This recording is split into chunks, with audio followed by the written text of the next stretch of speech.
Welcome to a special edition of the Reset Podcast, talk show for the working class. I am your host, André Clay. And on today's show, we are going to take another look at the killing of Tyre Nichols and examine the culture of racial bias in the media and law enforcement.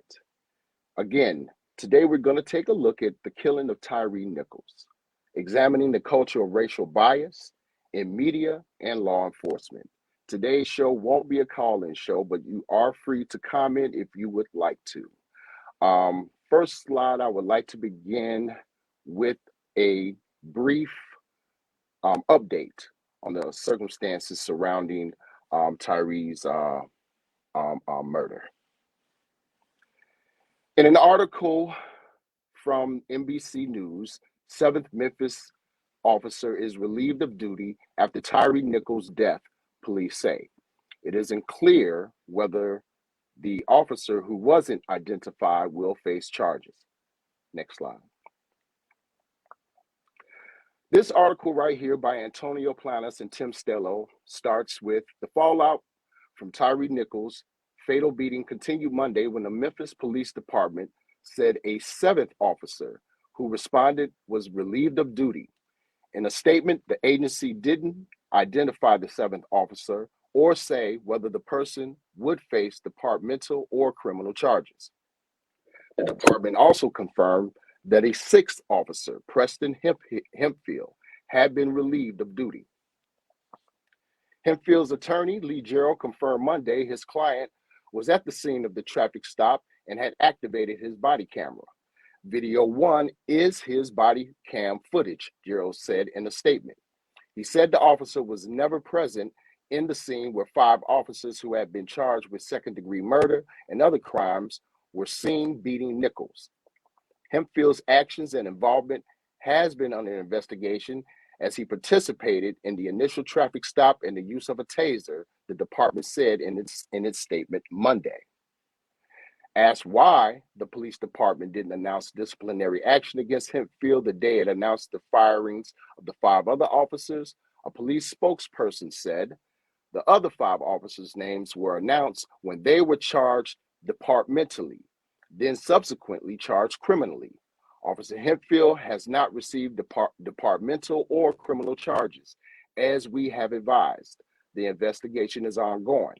Officer Hempfield's name came about after it was heard in the video from the Tyre Nichols scene that was released Friday evening. We're simply confirming that he is relieved of duty. That answer, however, was not sufficient for the Nichols family or Benjamin Crump. The news today from Memphis officials that Officer Preston Hempfield was reportedly relieved of duty weeks ago, but not yet terminated or charged, is extremely disappointing. Why is his identity and the role he played in Tyre's death just now coming to light, he asked.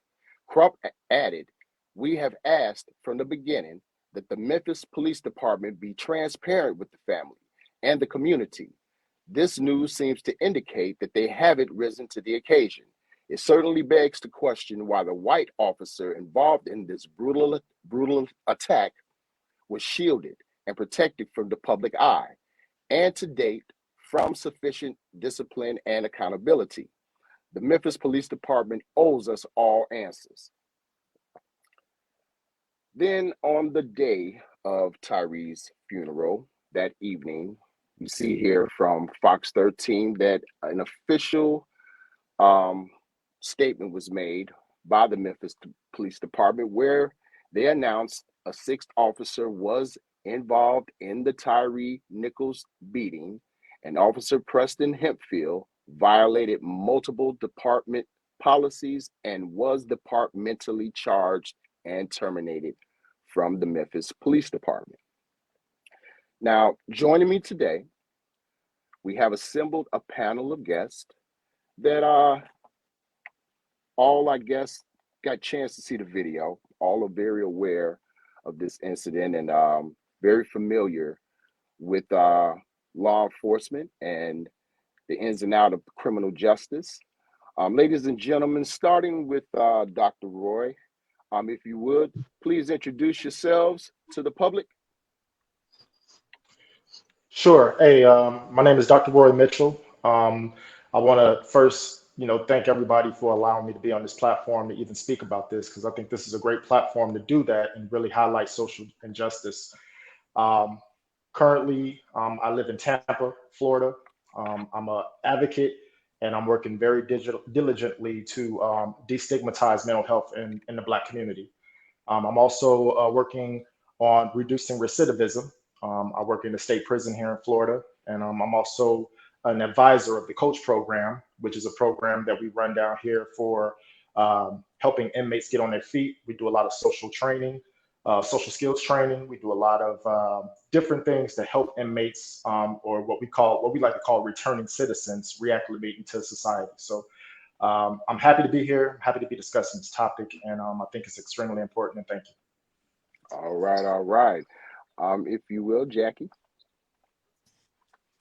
Good afternoon, everyone. I'm Dr. Jacqueline Biddle Richard. I'm a lawyer, I'm a nurse, I'm an educator, and I'm also the president of the El Paso chapter of the NAACP, and I'm happy to be here today. Thank you. Next, please, Curtis. Curtis Smith, host of Suite 915, retired veteran, criminal justice major.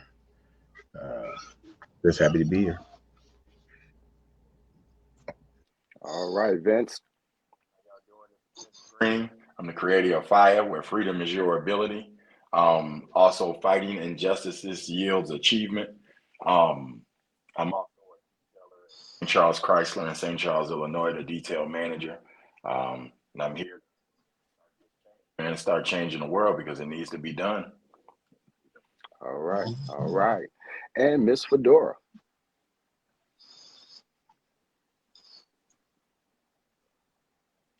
Can't hear you.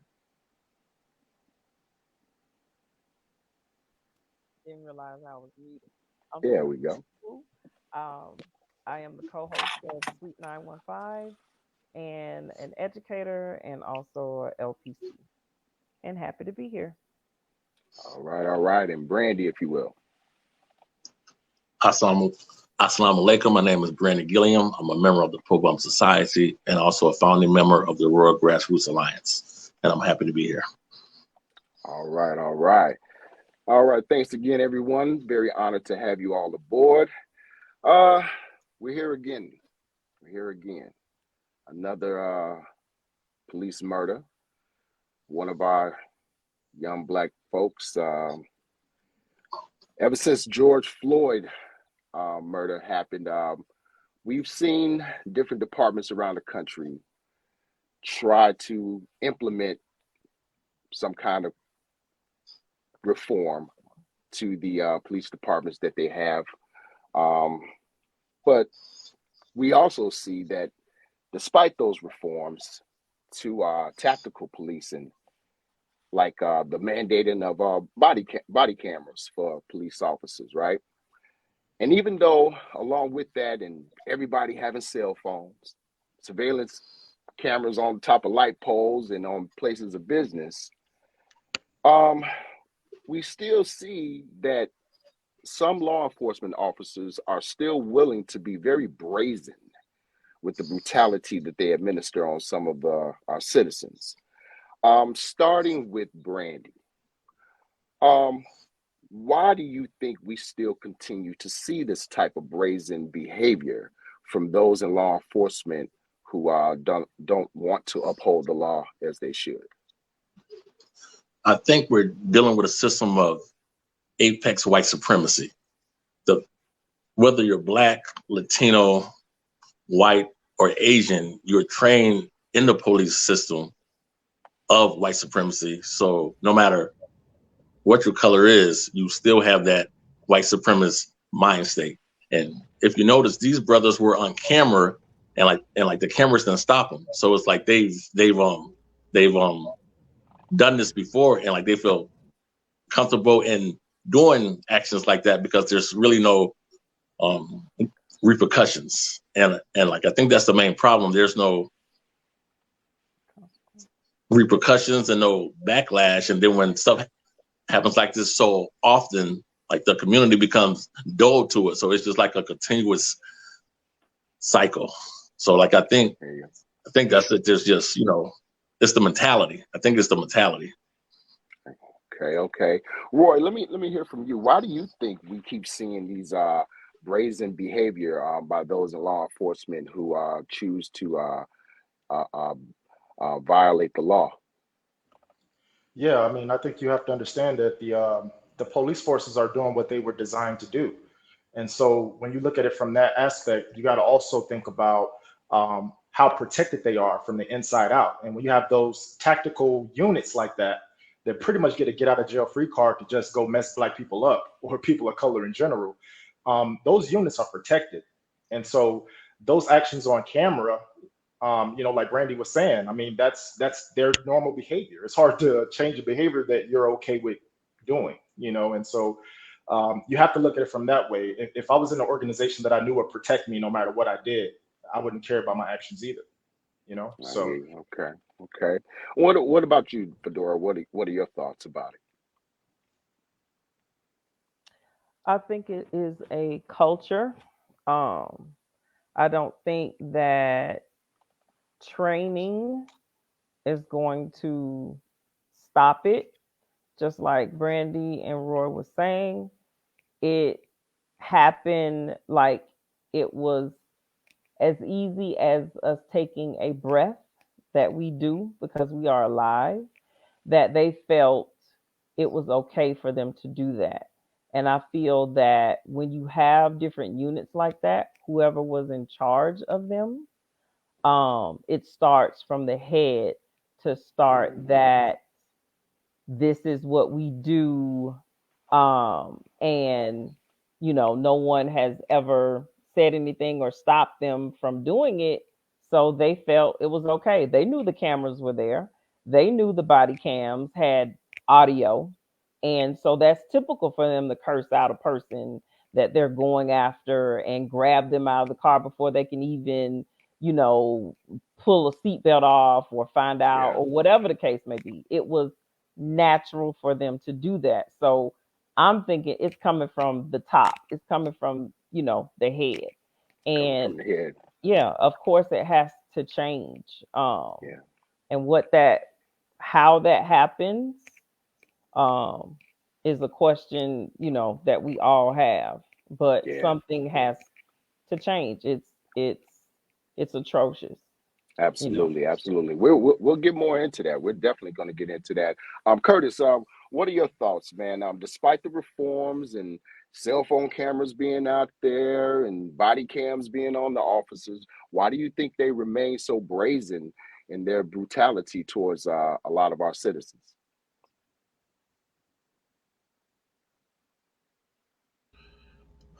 First and foremost, I think is a lack for accountability on the part of police officers, and we don't know the area, but I think that geographical area, they I think Roy said it, where this is something that probably happens all the time, but it's swept under the rug because there's a code within the law enforcement.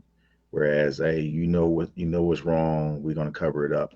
But like Fedora said, they fail to understand that there's cameras out there, even if you don't turn your camera on, which is probably mandatory when you make a stop. Even to assist, all cameras should be on for the legal aspect. The legal aspect of things. I think that for this certain situation, I think it's just a lack of accountability on the part of the police department. And other people that were involved, like she said, the training. I think well, I don't know. I mean, we'll have to see harsher punishments with law enforcement. I think it'll wake some people up, But I think it's just something that happens a lot in that area that allowed them to think they got so comfortable with what they were doing and not realizing that, hey, cameras may be watching. Gotcha. And Jackie, what about you? Do you think that, a lot of these officers have just become, extremely comfortable, or, what's your opinion about it? Well, when I first learned about this, one of the first things that came to my mind as a Black woman, as a mother of a Black man, I just thought, well, I couldn't wrap my head around how how these 5 guys who were Black, how could they do this do this to someone in the Black community? So, I just, in order to kind of wrap my head around it, I thought about, how this is yet another way in which structural racism kind of like rears its ugly head and the effects of it, right? Because yes, I do agree that it's a culture, it's a code, it's all of that. But I also think in general, we all know about structural racism. Well, there's such a thing as internalized racism, where you might get to a certain level because it could be of education, it could be because maybe you're on the police force, I don't know, and just you forget where you came from, you forget who you are as a person, you forget that without that uniform, that could be you. Right. And unleash such terror and brutality. But that's the way that I'm trying to internalize this, because it doesn't make any sense. It's just a horrible thing, and I think I'm so used to seeing it where it's a white officer, right, but I think for me it was a punch in the gut to see that's what it was, and that's how I chose to that's the way I chose to look at it, that this is like a wide range thing just coming from structural racism. Gotcha. Okay, well, Vince, what are your thoughts about it, man? Is it structural, internalized self-hate? What are your thoughts, bro?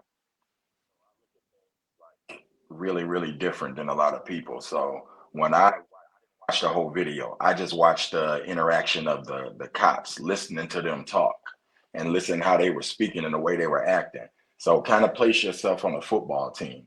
When you're on a football team, you fighting hard for that team and you going to attack that quarterback. That's what I believe happens with these guys when they get into the police field. They turn into a team, and then now everybody wants to attack. Because if you look at those guys, the way they were talking, they were really like a gang mentality. It was so excuse my language, but they like, man, you can hear, kind of see that they want to say, man, I just fucked that boy up, man. I just beat his man, blah, blah, blah. That's the way they wanted to talk and celebrated that. And I've worked with police officers. I've worked in loss prevention. If y'all know in the rural, I used to work at Walmart on Galena. I slammed someone on the ground that was trying to stab me, and I sat on him, and he's screaming that he can't breathe, but I leaned up off of him. But I'm saying I've seen these cops inside of that loss prevention office. I've seen cops spit in people's faces. I've seen cops slam people against the wall. It's just a mentality, I think. I think it's more like okay, we a team high-fiving and stuff, so you got to do what you do for the team. You know what I mean? So they going out there and whatever it is, and then all of a sudden you find out you killed this dude because they literally was like, sit up. You know what I mean? Yeah. Like, yeah. You know? Yeah. Like, yeah. But I think it's ironic. Go ahead. Sorry. No, it's ironic. They're supposedly there to fight the gangs, and they themselves carry a gang type of mentality and behavior about themselves. Brother Sadiq, glad to see you with us. Get your camera on, but if you could, the question that we asked was, despite the tactical policing mandate body cams on officers, despite some of the reforms that we've seen since George Floyd, we still see these officers, being brazen in their brutality against citizens. Why do you think that happens, man? Continues to happen. Why do you think so? Well, one of the things I apologize about the camera. I'm actually driving, so. Okay, bro. So one of the things I believe, and from my experiences, is that I think everything that everyone said has valid points, from A to Z, and those things are realized. The problem is that this is not going to end. They've shown their hand. They've been as bold as they can be. You got them on camera choking people out for water, putting knees in people's throats, now beating a man to death on camera, and look around you. No matter what people are saying, the uproar is not big enough for them to stop. There's no deterrent. There's no consequences strong enough. There's no amount of jail time that's going to stop them. They're the big bad boys in blue with some of those with those mentalities. I have a friend of mine, a good friend of mine, who just joined the police force in Mississippi. Okay? Now, this is the last person I ever thought ever would join the police force. But even while he's there, he's like, it disgusts me to be here amongst good police officers that do some of the worst things that you'd be like, what in the world is going on? And he has to speak up. And I honestly, I'm scared for his life. Now, Right. why should we feel like that? These are people in positions of authority who have been telling our children since, and us as well, that we should trust those people as they're going to protect us, right? Now, who protects us from them? As the old KRS-One song goes. Who protects us from you? There's no protection from them. And they've shown that they've been the biggest bully on the block. This right here, we've seen in the hoods for a long time. It doesn't always end up like that. But we've always seen police officers, when we had pages, take out pages, bust them on the ground, drop you off in the opposite gang's neighborhood and throw you off in there, make it home if you can type of stuff. This ain't new.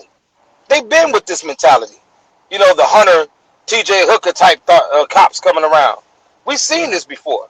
This isn't new. This was the part, like it was gut-wrenching to see our own people go that far with that behavior. So it goes to show it's not about race at this point. As the brother said, it's like a football team. It's like, you know, it's the spirit of the savage right there.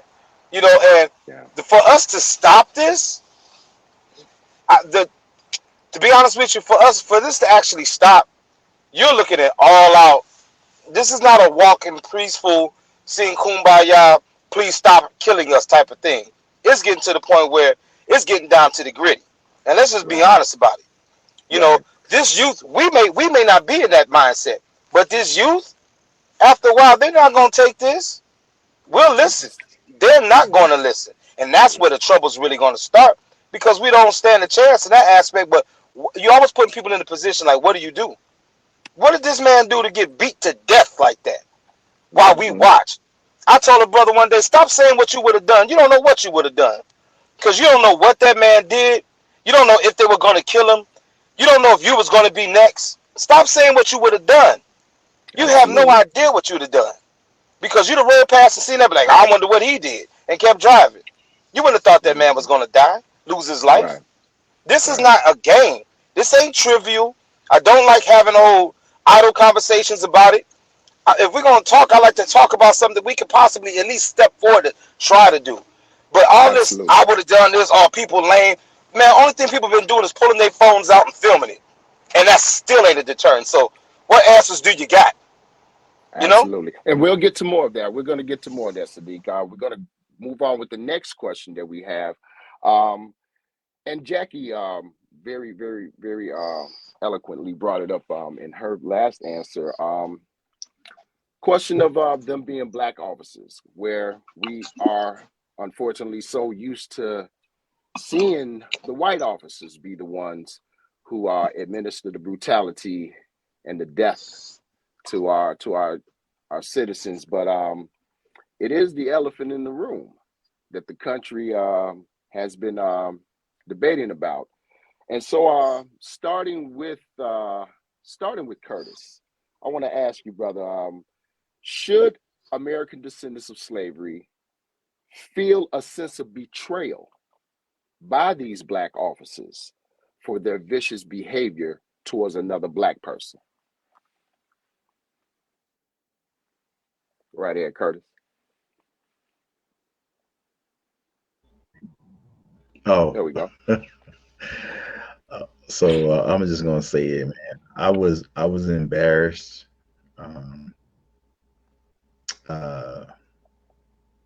I you know, being around people that, you know, in the barbershops asking me the question about what I thought about it. And I'm just gonna say what I told them. I looked past the color and I just looked at the uniform and said, when are we gonna learn?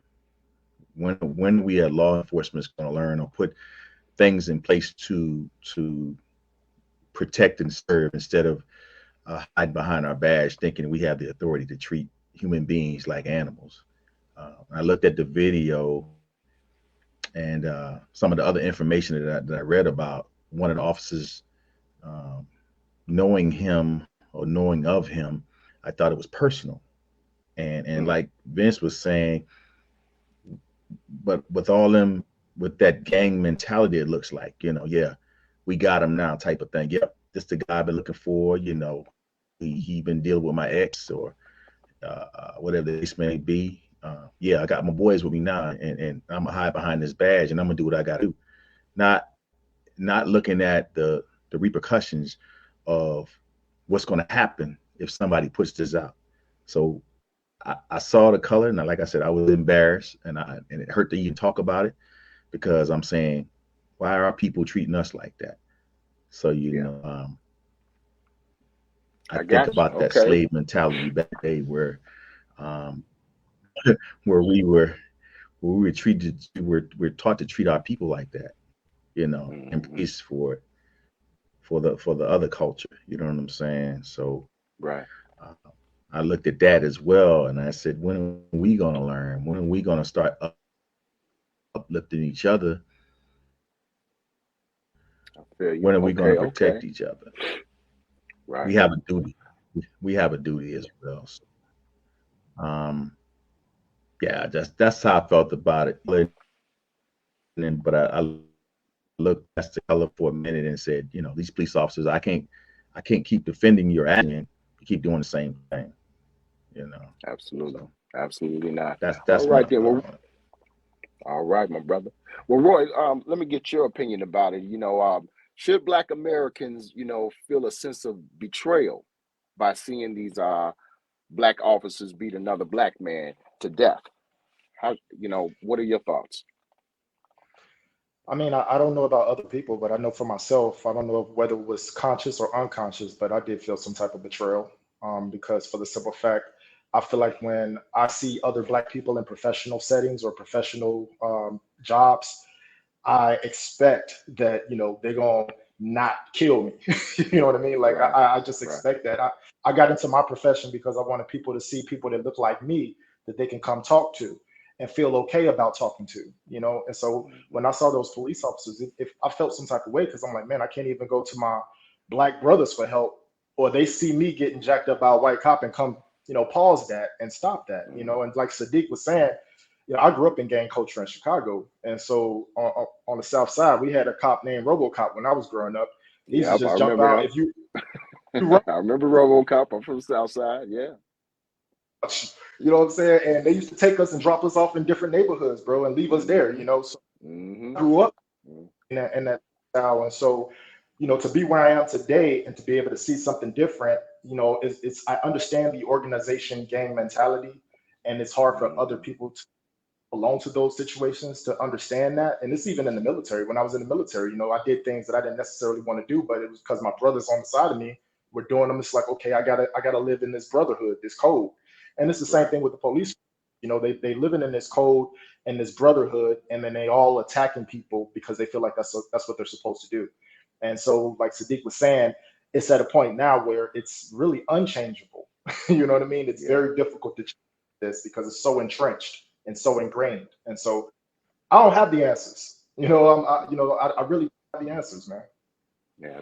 Well, hopefully, that's what we're here today, to mesh out some opinions and some viewpoints about it, and hopefully we may be able to come up with some answers.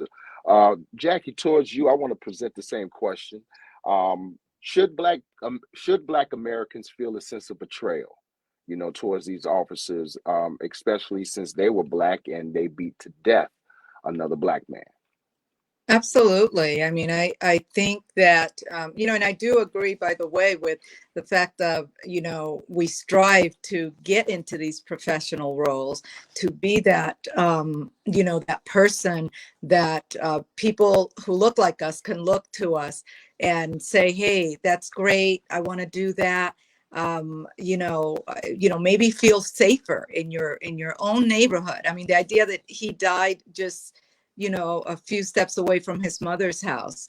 Right. it's like it just flies in the face. It's just like you're unsafe anywhere, and it doesn't even matter if you are with someone who looks like you, with people who look like you, that you might, give them the benefit of the doubt. I can't get past that. That's it's just. It's always troubling to me, right? This is always troubling, but just that idea where your trust level might be a little bit different. Now we know that can't be the case. Absolutely. Brandy, how about you, man? Should Black Americans feel betrayed by these Black law enforcement officers? I think betrayal is the wrong terminology or word, because in order to feel betrayed, first you got to trust them. I think it was very foolish for Black people to think that the system would change from within, and it's very foolish for us to think that a Black police officer will act accordingly and treat us better because he's one of us. He's in a system of apex white supremacy. That's the culture, that's the mindset, that's the system. There's no way a Black police officer can remain a Black police officer in that system and not get ostracized by his former colleagues. And I think it's really wrong of us because we fool our children into thinking that, like it's gonna be all right and things are gonna get better and we're gonna march in and we're gonna keep doing that. It's not gonna get better. The only way this will get better is Minister Farrakhan said this: when every time we lose a life, they lose a life.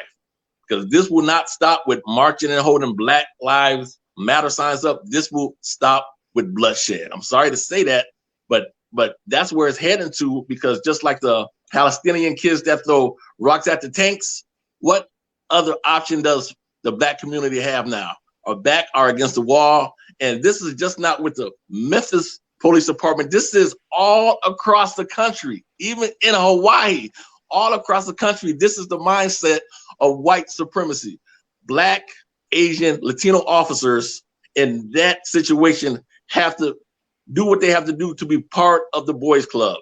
And so it's not a betrayal. It's on our part. We were foolish to think that they would be different. Okay, that's interesting. All right. Well, Fedora, what are your thoughts? Do you feel that we should feel betrayed by these officers? What are your thoughts? I wouldn't say a betrayal, just like Brandy. I would say disappointment, but then I would also look back in the past, and I'm going to refer to slavery times, when the owner, plantation owner, whomever was in charge, put another Black person, another slave, in charge of the slaves to give them overseers. Yeah. Overseers, yes, to give them some type of authority to whip and do whatever, So like all of us have been saying, it's a culture. It is race, but it's the white supremacy mindset. And then so when others of other nationalities and races get into that group, and they're supposed to uphold, to protect, and serve, that means serving the citizens. However, they are protecting themselves and serving themselves. So it's no longer the protect and serve,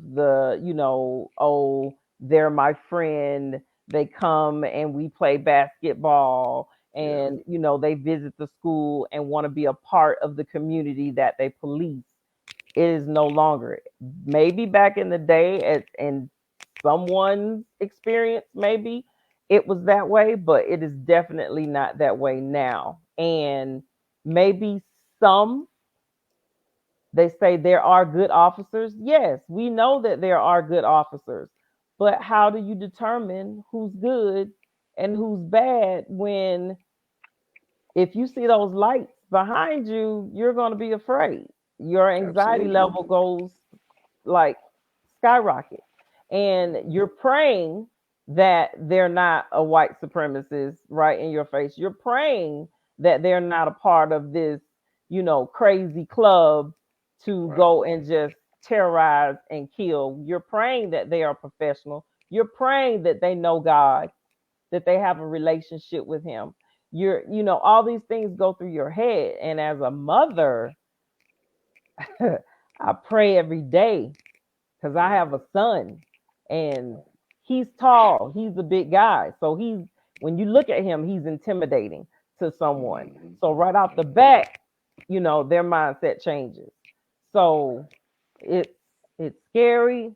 I don't know the answer. Just like, I hear Brandy you. said and Roy Yeah, said, it's yeah. I hear you. Well, everyone has brought up culture, and so Vince, what are your thoughts? Should we feel a sense of betrayal towards these black officers or not, man? What are your thoughts? Portrayal from them, because the way I feel that a decision you make, no good or bad, it's your choice that you make.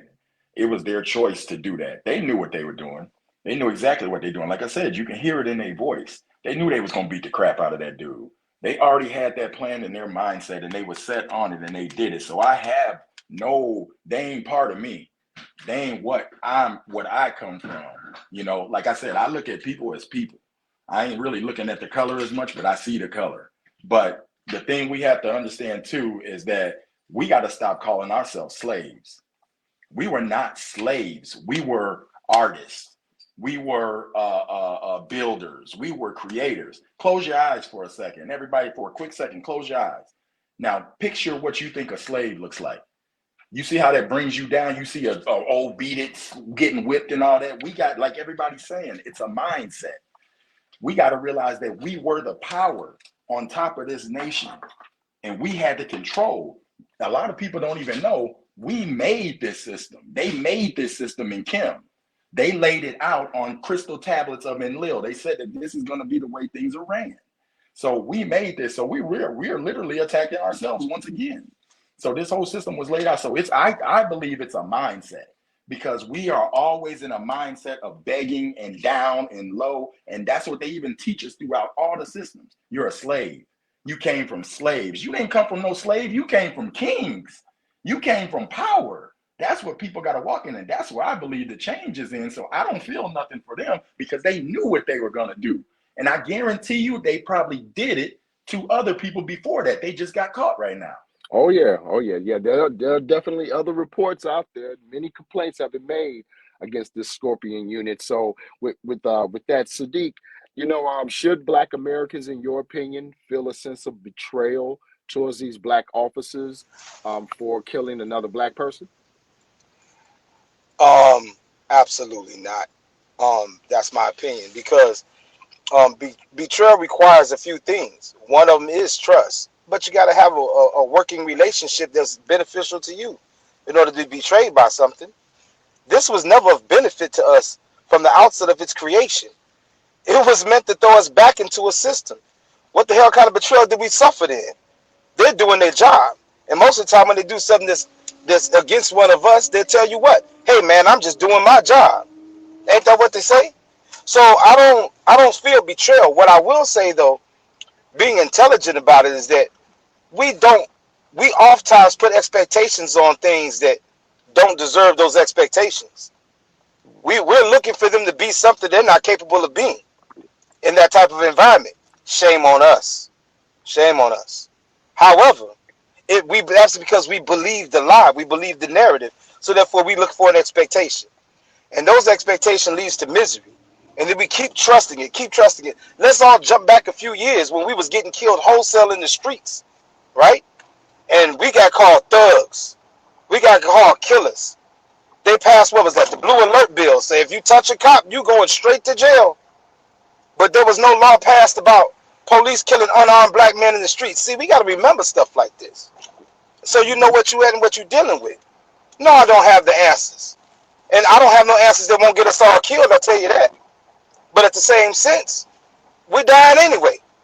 Going by how much longer we gonna sit by and watch our babies get killed in the streets? Our nephews, our uncles, our grandmothers now getting shot on the porch in Georgia.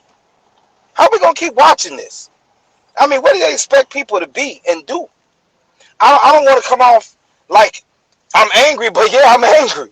You know, we got we smile too much. We look for laws that were not meant to serve you, to protect you. That makes no sense. We have to come up with something different. You know, we gotta put our dollars together. If it's just us getting some land, and I'll tell you one thing, I think that community policing has to be on the table for conversation. That's one of the things that would cure some of this.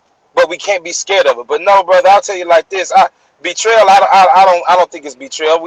I think we know what we was dealing with. But just if you go, in short, if you go to some of the low incomes and the police coming in, they sleeping with the women and dudes getting away with dealing the drugs or whatever, and they's like, hey man, such and such is cool, man. He cool as long as they can sit there and do their dirt. They'll give him a pass. Then they go someplace else and do something worse, and they say, oh man, hey man, that wasn't me. That ain't on me. Now we keep giving passes for this behavior as long as we can do our little filth too. So we got to take some culpability in some of this. But that what we saw, that's not that. But brother, no, I don't have the answers. But no, I do think we should feel something. Phone breaking up a little bit. Okay, okay, brother Sadiq, we got you. We got you. I do want to go on to the very next question that we have. As I noted before in the report that I read, in the article I read, there was a sixth white officer who was involved in the assault, and seen on video, but initially, media and law enforcement, you know, didn't mention him. Did not mention him. Why do you guys think it was that the media and law enforcement held back the identity of this sixth and seventh officer? Still, we don't know who that person is, but why were they so quick, to let the public know about the five black officers and withhold the identity of the white officers? Starting with Curtis, why do you think that was, brother?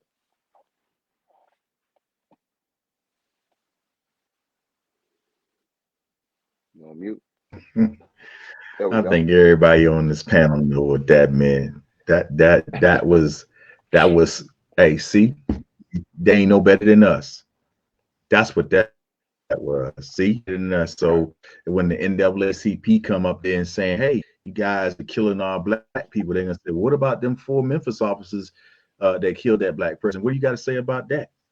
What that, the boys in blue. Like I said, once again, we it's still about the boys in blue. It's the code. You know what I'm saying? However, they saying to us as Black Americans, see, they do the same thing we do. So what are they going to get the same charges or the same, is the judge going to give them the same thing they gave up to them first? And then now we're gonna show you the other officer that wasn't involved to see if that's what I mean. That's the bottom line. That's how I feel about it. And like I said, that's my opinion. But that's what I saw. Gotcha. Okay, okay. Well, Fedora, same thing to you. With the five black officers, their faces, their identities being splattered all over media, we saw that the sixth white officer and the seventh one, again, we still don't know who this person is, has not been shared with the public. Why do you think they were so quick to withhold the white officer and splash the black officers' faces in front of the cameras for all to see? To corroborate their narrative, um, to make it known that, and you see that it was swift, right? Yes, it was. They got Yes, it fired was. quick. I know that there are various laws that pertain to different cities and would allow them to be able to maybe swiftly do that, but in other places maybe not so fast, but a year in some of these cases, Yeah, with nothing happening, and the only time that you see things happening is when it's been put out to the public. But yeah, we all know, just, I mean, the way they look at us in general, and people of color. So yeah, and we'll see if now that they're fired, if charges will be brought, and it will be the same severity. It will Right. be equal justice under the law, which we have not seen in most cases. So Absolutely. we'll see. Absolutely. But we all know Okay. what time it is. Like, We know what time. Yeah. Jackie, how about you? What are your thoughts? Why do you think they put the brothers up front in front of the camera and kept the white guy, hidden at first? Well, as a former defense attorney, that was the first question I asked, even before they said that there were these white officers in the background. I thought, wow, that was swift. That was fast. How is it that they got that and we didn't see it in other cases, and we don't see it in other cases? This is even before there was this talk that there was, other folks involved, other white officers involved. So I think I don't have anything more to add than absolutely it promotes the narrative, and it promotes this idea that we're doing it to our own community anyway. I mean, that's been the narrative forever, right? Yeah. But that was the first question I asked, that wow, this was really fast. I wish it was like this all the time. Right. Vince, what are your thoughts? Why do you think they played the shell game, so to speak, before they released the identity of the white officers? I think it's by purpose. Like they know, things in a weird way, and I see a design, and I see like they gave black people money so you can expose yourself on TV. You know what I mean? I'm looking at all the rappers, looking at all this, and they putting it out there, and they doing this, and then you see all the stuff that pops up on all these websites. I believe it's done for a reason, because they want to shame this way. Like I said, I told y'all I researched some shit. Oh, excuse my language, but I researched a lot of stuff and found out that it was literally a plan to get rid of this. That's exactly what we seeing in everything. Every single thing. That's the plan. That is the master plan, to keep you down. Because like I said, you think you're a slave. You don't know that you're a king.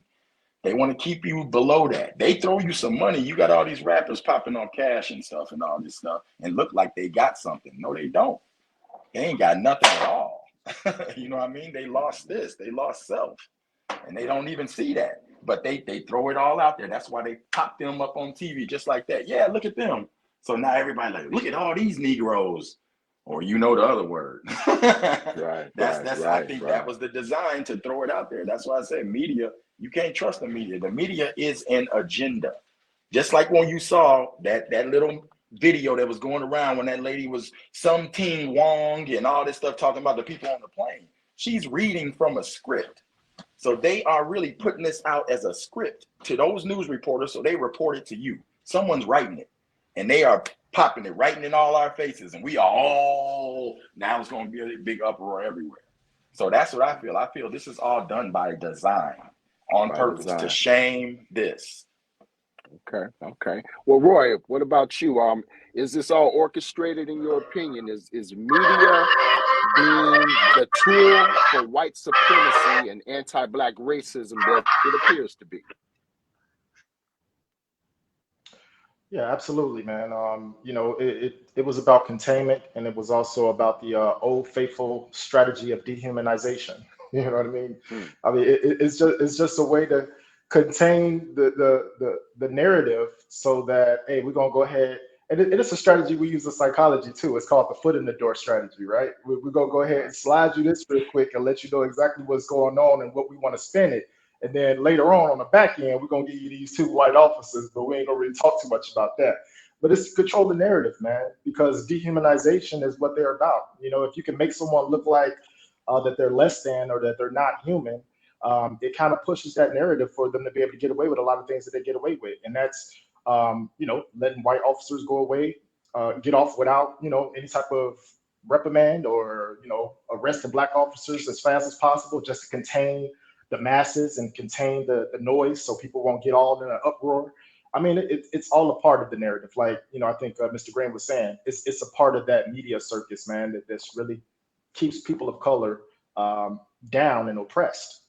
Because if you feel a certain way about a population already, when someone gets killed or hurt, you're not going to be able to identify with that. Right. Well, Brother Brandy, your thoughts. Why do you think they played the shell game? When in the history of police brutality have you ever seen 5 black officers fired, arrested, and charged, and their pictures up on the media, plus the video was released in less than 21 days? That has never, ever happened. Never. So they did it to us, or put the 5 black officers and stuff up there to make that the new face of police brutality. And then they excluded the white boy because they thought, you know, as long as we focus on these 5, that's the issue. You know, that's how it is. Except the activists in Memphis applied pressure, so they had to show him. And so one of the reasons is it's almost like a psyop, you know what I'm saying? They keep you focused here because this is the new image of police brutality. And then like we focus on that, and then we start justifying it. Hey, maybe that nigga did need to get beat like that. You know what I'm saying? So, you know, like we don't care anymore because it's us doing it. You know what I'm saying? And so like white people look at this, hey, they're killing their own. They being their own. So why should they get mad when we do it? Now it's justified all across the board. But one of the main reasons they did that because they thought that they could get away with it. But you see they didn't, and I guess that's it. I got you. Okay, Sadiq, what are your thoughts? You know, why do you believe the media and law enforcement, you know, withheld the identity of the white officers and splashed the 5 black officers in front of our faces so fast? Why do you think that was, man? Is he still there? You on mute, brother Sadiq. Oh, he might not be there. It's okay. All right, we'll wait for our brother Sadiq to be able to come. Oh, there he is. Can you hear us? Hear me now? Yes, we can. Okay. Yes, we can. All right. Right. So I don't want to just say what everybody else just said. Just, hey, whatever she said, whatever he said, because everybody's correct. However, the way I'm looking at it like this, you know, they say, oh, it's obvious they kept the white man out of it, right? And like Brady said, me and him discussed this already. They want us to be the new face of police brutality. So maybe it won't be us tearing the streets up because it's your own that did it. So who you going to be mad at now, right? But they still work for you. Now, the crazy part about this is that we should be more enraged, right? But we're not. And that's the curious part about it all. Because I think the real reason why they did it was to make us the face of it like they do everything else.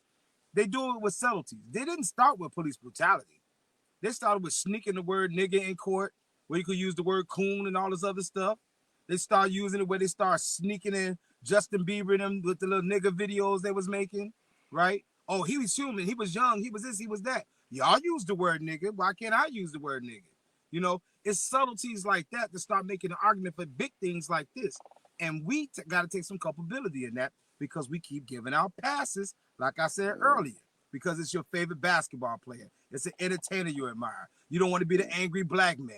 You don't want to be the loud black woman. So you don't want to put black in front of nothing because you're afraid of offending people. But, you know, when you walk in the room, you offend them anyway. They just act like you're not, right? But we want to be the good Negro, you know, as we sick boss Negroes. That's the reason why this stuff happens.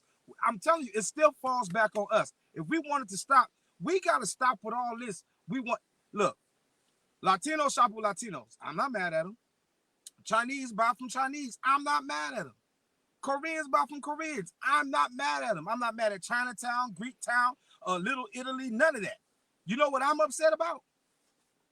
Us, because we go run to Little Italy, we run to Greek Town, we run to Chinatown, we won't build our own, and when we get our own, the first thing we say, I ain't messing with that nigga. Look at his prices, right? But we go to Walmart, and they give you some old raggedy stuff, and then we go ahead and we buy it anyway. They treat you terribly, we go back again. This is how that mindset gets set up, because now you have taken the so-called slave and made him docile. So now we don't fight back at nothing. We're going to get the crappiest of services and give our hard-earned money to them and turn our heads. So The police officers don't feel nothing for you. Those who are unadjusted, because they're all not the same. Let's be clear. They're all not the same. Some of them officers are scared as hell on the police forces. Trust me, they are scared. Now, that's because of the mindsets we're talking about. They all ain't the same, but see, that puts them in a position where they don't have to show you any humanity, right? You at this point, yeah, they uphold the law. Yeah, they serve and protect. But who do they uphold it for and serve and protect? The stakeholders, the people who put the money in the city. They are here to protect the establishment, not you. They're not your counselors. They're not your personal bodyguards like some of us like to use them for. Oh, he yelled at me, come get him. You know, we got to stop. And this is what our problem is. We need to police our own communities with our own behavior. And I'll just say that, and then I do have to go. I'm at my son's basketball game. I wish I could stay longer with the conversation, but, you know, unfortunately, I have to go see this young man play his heart out. But definitely, we should revisit this on a part 2, not just about police, but the whole mindset which creates the environment for this to happen, and we allow it to happen over and over again. One thing a scientist does, they put a hamster or something in a cage, give one environment, give one another environment, and then they study what makes this hamster try to get out and this one stays. Understand what kind of hamster you are. Thank you for listening. Thank you for inviting me. Hope to talk to y'all soon, okay? All right, Brother Sadiq. Good luck. Thank you for coming aboard. Much love, brother. All right. All right, everyone. I do want to get into the second half of this. Solutions, potential solutions. We've seen a lot of I don't know, Band-Aids put over wounds that we know obviously need stitches as far as legislation and policy goes. We see lighthearted effort by many politicians in regards to the reform that citizens, demand. But I want to know, in you guys' opinion, I want to start with Roy. In your opinion, brother, what can citizens do to fight against this continuous murder of our people by law enforcement? What can we do? Yeah, I've been preaching about this for some time now, especially in the prisons with some of the brothers that's getting out pretty soon. But one, I think that we have to educate ourselves, and then we have to infect others around us with that same mentality, right? And we have to do what Sadiq said and come together as a community. And what that looks like is policing ourselves. They actually have some, I can't remember which neighborhoods they're in. I think they're in Minneapolis, where they actually, they're trying to do police reform, and they have actual brothers out there on the street that are actually policing their own cities, or they're being like, watch out. Yeah, watch out, guys. They do that in Detroit, and they do that in Chicago. Absolutely. Yeah, and so we need more of that, but we need good, strong brothers that's willing to, put their neck out. And that's what we run into. We run into people that want to help, but they don't necessarily want to put their necks out. And I think right now is the time where you have to put your neck out. You can no longer do this stuff from your computer. You got to get out there on the front lines and really be infectious. And I think that's the big thing right now, is just really getting involved with the community. And I'm trying to live that. I'm not just talking to you guys about it or just preaching it from my seat of my living room. I'm trying to be out there on the front lines and trying to really just infect those around me. And it may sound cliche coming from me, but it starts with mental health. It really starts with mental health. And I'm really trying to push anything dealing with mental health, man, and helping brothers get on the right track and get rid of a lot of the traumas and the issues that they carry into adulthood. And so I think that's where it starts. All right. I like that. Jackie, what about you? In your opinion, what can citizens do in order to, really fight this continuous murder of our people? What more can we do to seek the change in criminal justice reform that we are demanding?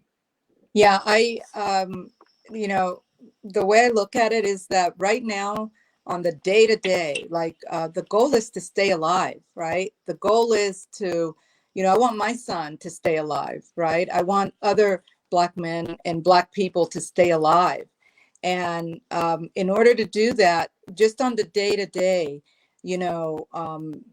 getting involved locally, politically, getting involved, really getting involved with your vote. And I know that seems kind of like far away and not like, frontline, maybe not frontline enough, but I do believe in the vote. And I do believe that, we need to get involved. We need to make sure we're supporting people who are supporting the goals that are really going to help us. We need to be out there and actually doing it. I think Roy, is right, and part of doing it is being part of the political process that allows this kind of stuff to go on.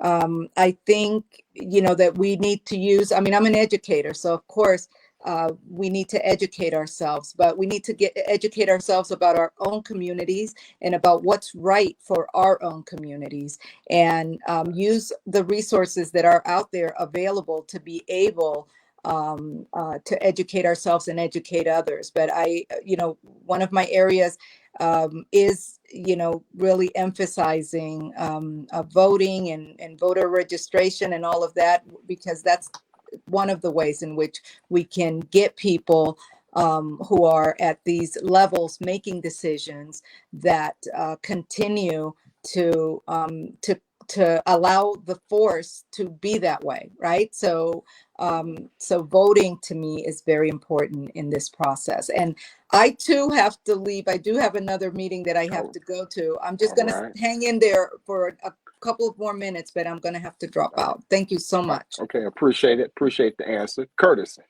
what about you, my man? What more do you think citizens can do in our continuous fight against continuous fight for criminal justice reform?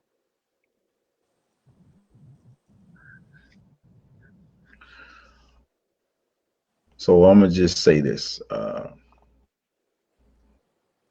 with enforcement agencies by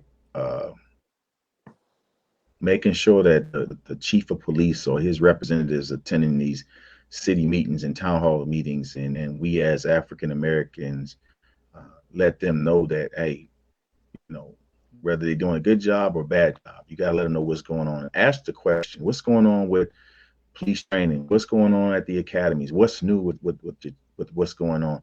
We got to be informed. And then another thing, have them come have those sessions, whereas you ask the hard questions. I get pulled over, what's the steps that I need to? Anytime my nephew gets pulled over, he calls me or his mom, and I'm on the phone with him the whole time during the stop, or his mom is, because like you said, as a young black man, we're thinking about, am I going to live through this traffic stop? I tell them all the steps to take. Hey, put your windows down, do this and this and this. But how many people know that? How many of us know that? That when you get stopped, hey, don't give them reason. Just hey, because guess what? At the end, if you know the laws and you don't assume what the law is, and you know the law, then you hit them in the pocket. You get you a lawyer, and some of these lawyers nowadays, they know they're gonna get paid. So you get you a good lawyer, whereas that lawyer knows the laws and he's gonna hit them in the pocket. Now it may affect the community in taxes, but then that officer or that department, now they're aware of what's going on. Do I want to lose funding? Do I want to lose the respect that I have for the community that surrounds me? We have to build I think we have to build a relationship, because in the communities, like when I grew up, I had a relationship with the police department. They were involved, midnight basketball. They were the refs. They were the coaches. So they knew who we were. So in certain areas of the United States, we gotten away from that. We just want to be police officers. We don't want to be a part of the community. We just want to do our job and go home. So if I got to work 12 hours and I'm working 12 hours the whole week, now I'm irritated. So I'm taking it out on anybody I get stopped, because I don't feel like chasing somebody.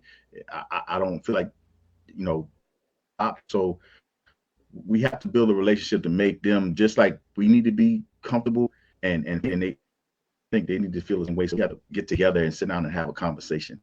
And I'll say this: we don't want the political figure that's just for the the fame, the glory, and just to get the notoriety. We want somebody that's going to be in the trenches with us, like Jacqueline's saying.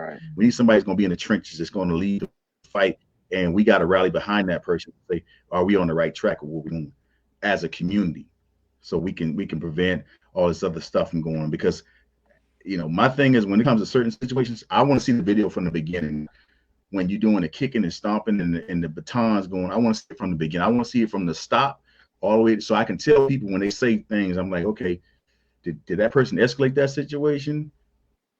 Or one thing we seeing is when the police officer or the other person beating them up, what happened in the beginning, from the time you got stopped, from the beginning to the end, and then we could talk about justice, and that's where you hit them in the pocket, because now you pulling me out my car on the stop, and I got my hands out the window, all my windows is down, I'm doing everything I'm supposed to. That's how we can fix the problem. Just me. That's how we can fix the problem. Like Jack said, we got to be involved with this. But I want to have a meeting. This is the location, and if they don't come, put a narrative. Hey, build a relationship. Why haven't they have the news station? Okay, this time officer showed up. We asked for the community. Put them on blast. They have no choice then. And then once again, some of these positions not line and vote them out the position and put the right people in the position that's about what you want in the community. All right. Well, Brandy, I'm glad to have you back, man. All right. I yield to Miss Fedora. Brandy, I want to add. Well, Miss Fedora, if she's actually, I want to go to Brandy real quick, because Brandy being a community activist. Hey, she got that, man. All right, then. Well, look, Brandy, I want to get to you. I want to ask you, what can citizens do? What more can citizens do to fight against the continuous murder of our people and seek the reform in criminal justice that we want? I know you've been, boots on the ground, dealing with the local government here in Aurora, Illinois, the police department. What are your thoughts about what more citizens can do?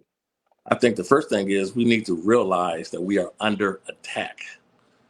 We keep walking around. We want to pray our way to freedom, vote our way to freedom, protest our way to freedom.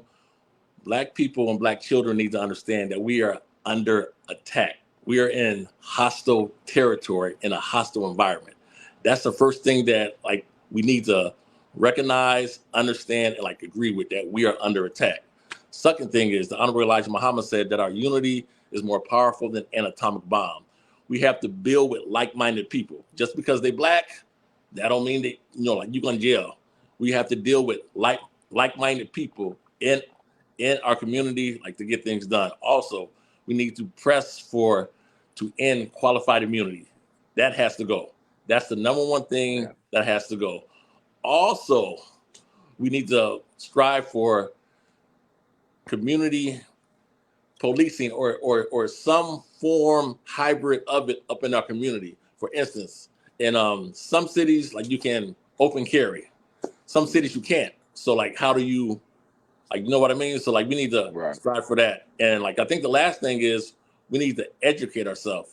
Like my man said, we need to educate ourselves about the law. We need to know what's going on, because we could recite the law all day. We can go to court all day. We can do that all day. But until we educate ourselves and are armed with a full array of knowledge, then we can attack them at any level. Also, maybe I shouldn't say this, but hey, I got to do what I got to do. Say what's on your mind, bro. In the short term, all that's good. But in the long term, what is coming down to, and what America is forcing Black people to do, is this is not going to end by protest. This is not going to end by police reform. This is not going to end by voting. This is not going to end by marching. This is not going to end by protesting. The only way this is going to end is if they feel our pain and know that we are willing to die because we are tired of being killed. When they know that you don't fear death and that your family is up on the front line with you. It is what the fuck it is, because enough of us being killed, for instance, from like the slave ships to Rodney King, Tamir Rice, George Floyd to now, their behavior has not changed one iota. No matter what reform you give them, their behavior has not changed. And this is a mentality that saturates every police department in the United States. So when you're dealing with those odds, reform, they're not going to reform because white supremacy does not reform. It just changes forms. And so the only thing we have to do, Transforms. exactly, is I hate to say it, but it's gonna come down to that sooner or later, where like you see like the youth saying, "Hey, it is what it is. I would rather die than have to deal with police brutality." I was at a meeting one day. Me and Sadiq, we were invited to speak. It was some OGs up in the community because the violence was getting bad here in Aurora, and they wanted to stop the violence, talk to the youth. Well, like before that meeting, it was another meeting, and like this brother said, he said, I go to work, I come home every day, I'm not gang banging, but I'm so sick of the police, I'm ready to die. I'm that sick of them, I am ready to die the next time I get pulled over, just from the frustration. I'm a Muslim. I know what that type of language means. You know what I'm saying? And so the youth are getting to that point where, what else can we do? We can pray, we can do this, but it is what it is. And it's sad that it has to come to that. And some black people want to walk in the daisies and act like this is not where that's heading, but that's where this is heading and stuff. So the short-term goal is unity, work with like-minded people, try to press for legislation that will actually help us. But the long-term goal, it's not looking so good. So I guess that's it. Okay. Ms. Fedora, your thoughts. What are some things you believe citizens can do more of in seeking reform to criminal justice and police brutality? I'll keep it short and sweet because I agree with what Brandy said, so I will not piggyback off of that. However, I have to say education. So educating ourselves, coming together, also voting, passing that reform, the George George Floyd bill. George Floyd policing reform bill, and starting locally to vote, because I know a lot of the state local elections right in the grassroots, like working there. So yeah, but I've always said this, it is a behavioral issue that we have encountered. Like he says, we are in, enemy territory. And I'll just say this, how do you change a behavior that you don't like? That's it. I hear you. All right. Well, look, ladies and gentlemen, I want to thank everyone for being a part of this panel. Greatly appreciated, much needed, and everyone shared some very valuable insight and wisdom. And I do pray that the audience, the listening audience, the viewing audience, pays attention and takes heed and go back home and get more engaged in your local politics. Hold these politicians and these law enforcement officers accountable. Um, Bum rush the police officers, the departments, and fill out those complaints. I remember Brandy actually having a video showing people how to fill out these complaints and encouraging folks. Sometimes they may fall on deaf ears, but we also know millions of dollars have been paid out in settlements all across the country because of the misconduct behind these police officers. Before we get up out of here, starting with Curtis, if you will, send us off. Tell us where folks can find you and all about Suite 915, my brother.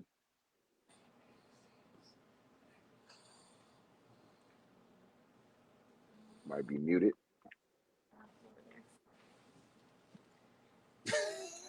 Curtis muted.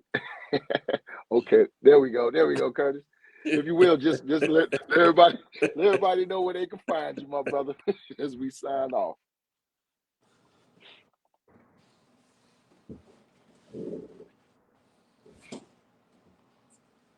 You asked me, you talking to me? Yeah, Curtis. Oh. Yeah. Well, I was just asking, just let everybody know where they can find you as we log off and end the show this evening. I don't think you can hear us. You can find me at host Suite. Host Curtis Smith at Suite 9. We on Instagram, Facebook, YouTube. Just check us out every first and third Sunday here in El Paso. Okay. All right. Well, the second half of Suite 915, Miss Fedora, tell the public where we can find you and what we can look forward to on you guys' podcast.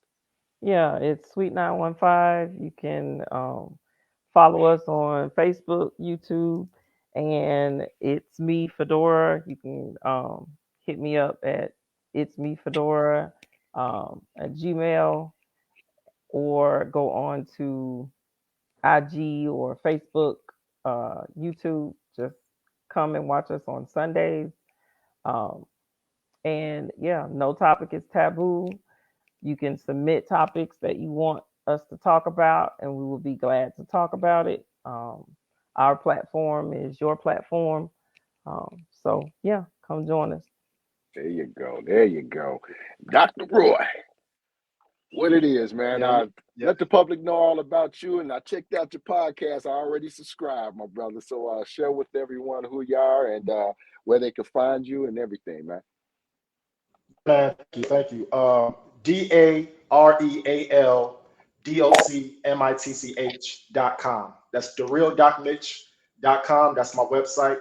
My tagline for all social media sources is TheRealDocMitch.